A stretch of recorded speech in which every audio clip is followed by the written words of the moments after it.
Hi, and welcome to Thriver TV, the place to break free from narcissistic abuse with quantum tools and understandings. This is one of the biggest things to heal from, because narcissists seem to present to us the key to the city. And I really am talking about love partner narcissists here. Family of origin narcissists in our life, they hurt a lot because of their dysfunction, and we believe that they should be loyal, true, and loving. However, in the case of intimate love relationships, narcissists present as being so aligned with our dreams. And most of us believed here is the perfect person to create our dreams with. We have the same interests, apparently the same future vision, and the same aspirations. So of course, we think this is it. This is the person that I've been waiting my entire life for. And little did we know at the time that this was all based on false currency. The narcissist's true goal was never to create our dreams with us. His or her sole focus was pretty one-dimensional. To get their drug, get narcissistic supply, receive enough attention to feel significant so that they could offset their inner demons, which are always threatening to eat them alive, which is the terrible all-engulfing feelings of being defective, not good enough, insignificant, and unlovable. So, in all truth, the big picture, the dreams, the goals that you have that the narcissist so profess to partner you with are truly unimportant to him or her. And like the sanctity of your emotions and your soul, the narcissist is well and truly capable and willing to throw all and sundry, including your dreams, under a bus in order to be right. And in order to preserve his or her ego. The ego is the true marriage to the narcissist, not you or your dreams, which of course we held so firmly to and we didn't want to let go of. And we were at risk of selling our souls in these relationships, trying to hang on to our dreams. In my previous existence with narcissist number one, we were living at my dream home, one that we'd worked on and renovated together in a wonderful location, and I clung. I didn't want to let go. I'd worked so hard to create a beautiful space and an incredible garden that was like something out of Home Beautiful, and I was attached incredibly to the material, the dream, the thought of being married, the thought of having a lovely house in a great beach location. And I'd really believed that when I met this man, who was somebody else who loved creating, decorating, aesthetic beauty, spirituality, and all the things that made my heart sing. What I was to discover was not only weren't my dreams going to amount to reality with this man, I was always being sabotaged by him in relation to my dreams. As his mask dropped lower and lower, I realized he didn't want to play team. The things that made me happy, he was intensely jealous and resentful about. So rather than be my rock and my supporter and my co-creator, he became a brick on my head as I tried to swim uphill. He was my hammer that made my goals and dreams 10 times harder to achieve. And that's what happens to all of us in narcissistic relationships, whether it be a marriage you dearly want, or a baby, or a business project, or whatever it is. The narcissist finds a way to dangle the carrot and not deliver, or cause drama that throws all plans in the air, or you come to your senses enough to realize that you just can't proceed, or you do proceed. And the wonderful thing that was supposed to be the co-creation turns out to be your worst nightmare. And just another horrible, unhealthy enmeshment that you need to untangle in order to get free. And ultimately, you realize that all of your investment, your time, your money, and your love generally goes up in smoke. And welcome, that's it, to the awful reality of narcissistic relationships, which we are all so familiar with. And what I hadn't realised at the time, when I was stubbornly clinging to trying to get the narcissist and my dreams to come true, was that I had to lose it all to get it all. I'd valued external things and appearances rather than learning how to value my soul. And please don't for one moment think that I'm saying that we should all give up on our dreams and live without them.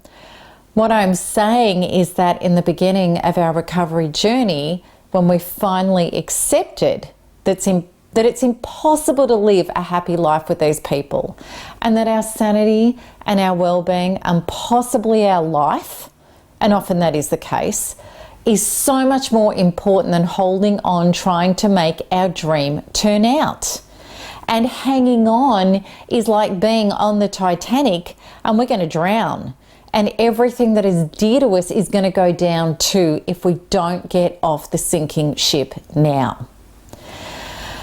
And before the ship started sinking, the truth is we were ignoring the pain of our soul screaming at us, the agony of walking on broken glass, not knowing if Jekyll or Hyde is going to walk through the front door, the horror of being adored one moment and abhorred the next, losing pieces of ourselves bit by bit, then chunk by chunk, but still thinking that this or that, some part of the evidence of our dreams, such as a marriage, a baby, a home, a holiday, or even a romantic candlelight dinner or a gift or a sorry, whatever it is that would momentarily take the anxiety and pain away, would make it all better and be the sign that the tide was turning or that it could somehow make us whole.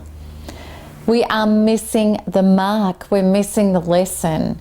And I promise you, losing the dream is one of the most necessary soul messages of narcissistic abuse, because it is letting us know that life has another dream in store for us, a better dream, an authentic dream.